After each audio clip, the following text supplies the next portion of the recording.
proposons aujourd'hui une très courte vidéo qui vient compléter la précédente, celle qui est intitulée « L'Algérie, les Algériens ont gagné les doigts dans le nez, les deux pénistes ont perdu les doigts dans le cul ».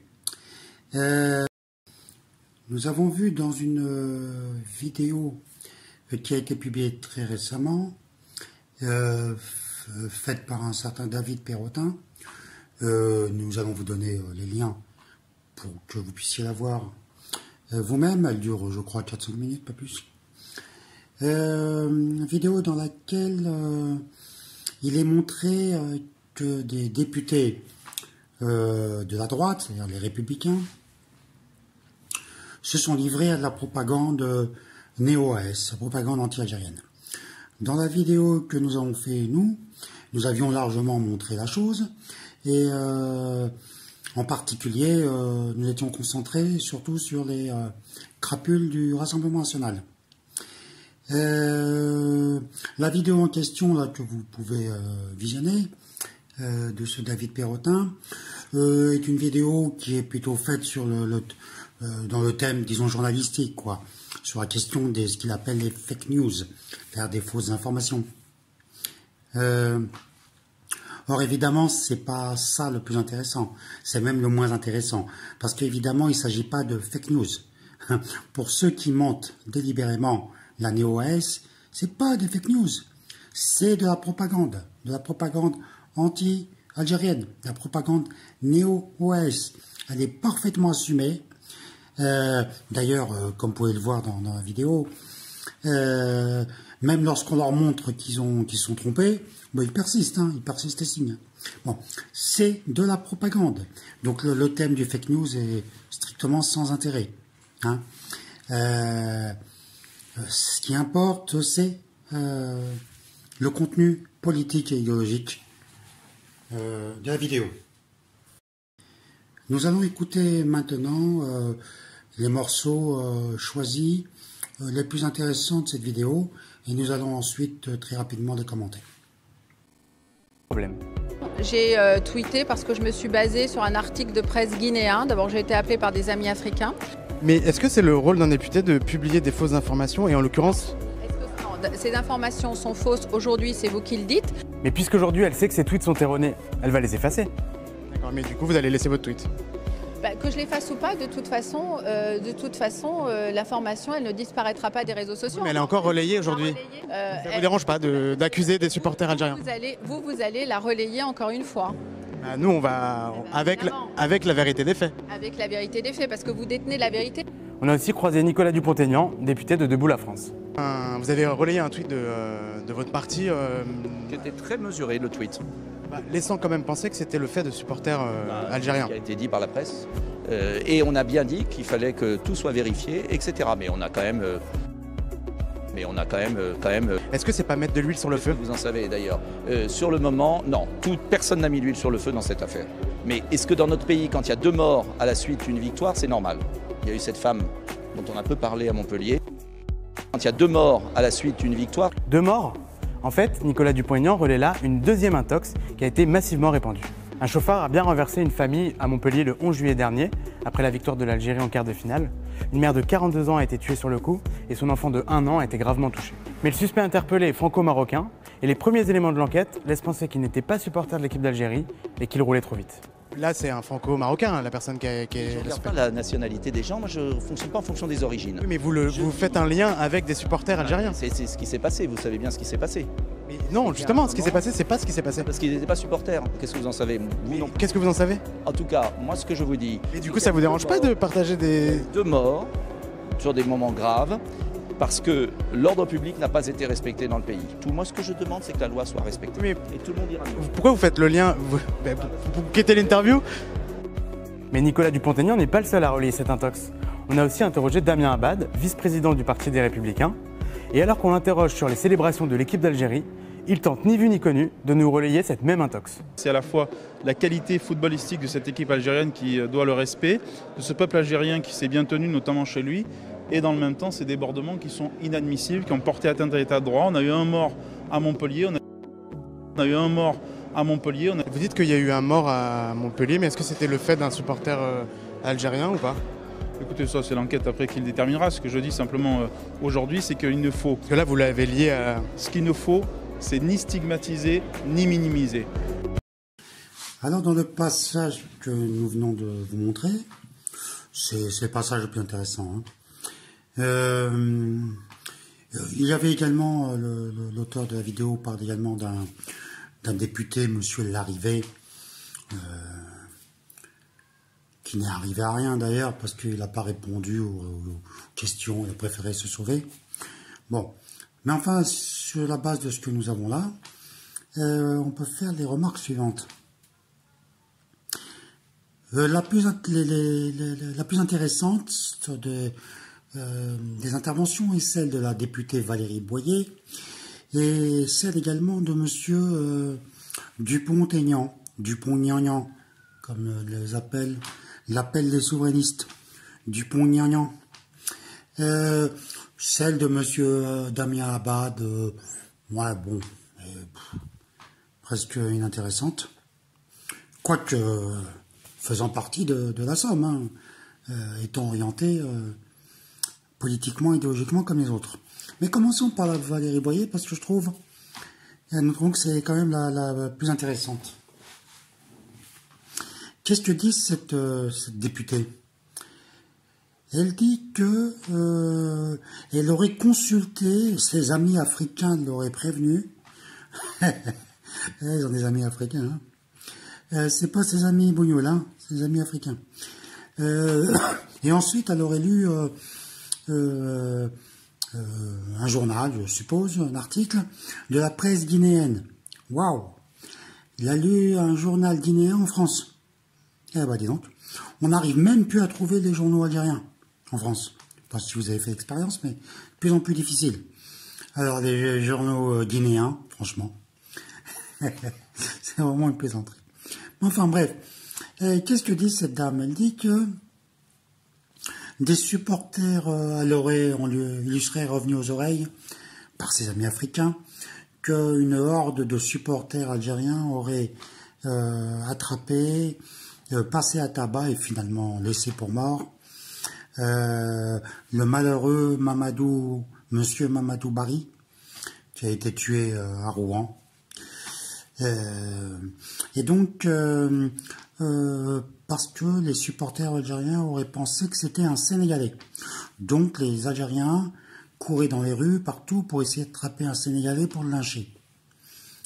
Bon. À ce niveau de conneries, je sais plus trop quoi dire. Mais c'est pas une erreur, c'est pas une affaire de fake news. C'est une affaire politique. Madame Voyer, comme son parti de merde, le Parti républicain, c'est-à-dire la droite. Il faut comprendre que la droite, les républicains, est un courant politique qui en réalité est héritier de plusieurs courants politiques très différents les uns des autres. À l'origine, la droite en France, enfin quand je dis l'origine, je veux parler de la Ve République. Le plus gros morceau de la droite était composé par les gaullistes, les partisans du général de Gaulle, qui eux-mêmes étaient partagés en plusieurs sous-groupes, mais notamment ce qu'on appelait les gaullistes de gauche, c'est-à-dire des gaullistes qui étaient très attachés à l'évolution sociale, au progrès des protections sociales pour les travailleurs, etc. Bien. Ça a été le cas jusqu'à à peu près 1974-75, où est arrivé au pouvoir Valéry Giscard d'Estaing. Et une autre partie de la droite a pris de plus en plus d'importance. C'était, disons, une droite non gaulliste, précisément. Et non seulement non gaulliste, mais en plus, qui pendant la guerre d'Algérie, donc, avait fait le choix anti-gaulliste, c'est-à-dire le choix pro-OAS, l'OAS historique. Ce courant était également composé de toutes les racleurs de chiottes de l'extrême droite, notamment du groupe Occident, auquel appartenait Monsieur Longuet, qui est toujours député, ou Monsieur Madelin, même si Monsieur Madelin, semble-t-il, a assez largement changé d'avis. Mais enfin, le Monsieur Longuet, non. Hein. Il est toujours là-dedans. Hein. Enfin, toute une tradition comme ça d'extrême droite, pro-américaine, pro-israélienne, pro-capitaliste, pro-impérialiste, anti-algérienne, pro-OS. Voilà. C'était à peu près le profil de ces zozos. Et ils ont occupé les fonctions politiques les plus importantes à l'époque donc du président Giscard. Ils ont encore eu leur place à l'époque du président Chirac, même si Chirac, appartenant plutôt au courant, disons, gaulliste historique, si je peux dire, les a un peu marginalisés, mais enfin, quand même, ils ont été là. Ils sont ensuite revenus en masse avec Sarkozy. Sarkozy et notamment ce qu'on a appelé la ligne Buisson, Patrick Buisson. Mais c'est aussi la ligne Zemmour. Hein. Disons tout le gros caca idéologique OAS, pro-occidental, c'est-à-dire pro-impérialiste américain, pro-israélien, voilà. C'est à peu près tout ce profil-là. Bien. Donc les gens de l'UMP, parti créé par Sarkozy, ce sont précisément tous ces gens-là. Les Hortefeux, les Valérie Boyer que nous avons vus ici, les Morano, enfin c'est toute cette rabia idéologique.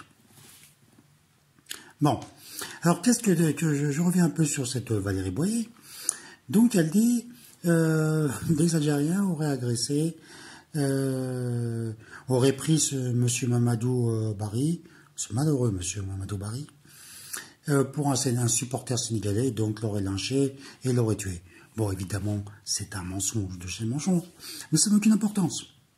Le but, c'est quoi? C'est de dire que Madame Boyer, et donc tout le courant qu'elle représente, est prête à utiliser des groupes ethniques présents en France, notamment les Noirs, contre les Algériens, contre les Nord-Africains. C'est ça que ça veut dire. Ça veut rien dire d'autre que ça. Prenez le problème, tournez-le dans tous les sens, et vous verrez que c'est ça. Faut pas être naïf. Faut surtout pas croire que c'est une histoire de fake news, que la langue de Madame Boyer aurait fourché. Non, c'est tout à fait délibéré. Et des comme ça, je pourrais vous en sortir des milliers en réalité. Bien. Maintenant, venons-en rapidement à Dupont-Aignan. Lui, c'est pareil. Alors lui, il est un peu différent des autres, c'est qu'il n'est pas... qui se réclame plutôt de la veine gaulliste, souverainiste. Mais enfin, bon, c'est du gaullisme passé entre les mains de l'impérialisme américain, du sionisme, etc. Donc, du gaullisme, il n'en reste plus grand-chose. Hein. Mais enfin, bon, disons, il est vaguement souverainiste. Mais enfin, il est souverainiste sans vouloir quitter l'Union européenne ou sortir de l'euro, quitter l'Union européenne, etc. Voilà, donc c'est pas un type très sérieux. Je veux dire, si vous voulez regarder quelqu'un de sérieux sur la question du souverainisme, il faut voir évidemment Monsieur Asselineau, et certainement pas Monsieur Dupont-Aignan. Bon, qu'est-ce que dit Dupont-Aignan? Bah, Dupont-Aignan, il fait comme les autres, hein. C'est-à-dire que sa part anti-algérienne, néo-OAS, lui fait dire la même chose que les autres. Hein. C'est-à-dire que, a priori, l'ordre public n'aurait pas été respecté, mais pourquoi? Ben parce que les drapeaux algériens sont sortis, que les Algériens auraient fêté leur victoire à la Coupe d'Afrique des Nations. Voilà. C'est ça qu'il appelle l'ordre républicain qui aurait été foulé aux pieds. Voilà. Donc, le vrai motif, hein, vous pouvez lui expliquer, comme le fait le journaliste dans le passage, que ce n'est pas vrai, que la malheureuse personne tuée à Montpellier n'a pas été par un supporter algérien, mais juste, malheureusement pour elle et pour sa famille, par un stupide chauffard. s'en fout, c'est pas le problème. Donc, pour Monsieur Aignan comme pour les autres, la vérité est strictement sans importance, pourvu que l'objectif qui est le leur, c'est-à-dire fixer l'attention sur les Nord-Africains en général et les Algériens en particulier, fixer l'attention, dis-je, est l'objectif primordial pour eux. C'est vraiment le fond politique de ces gens. Voilà. J'en dirai pas plus, je crois que c'est suffisant comme ça.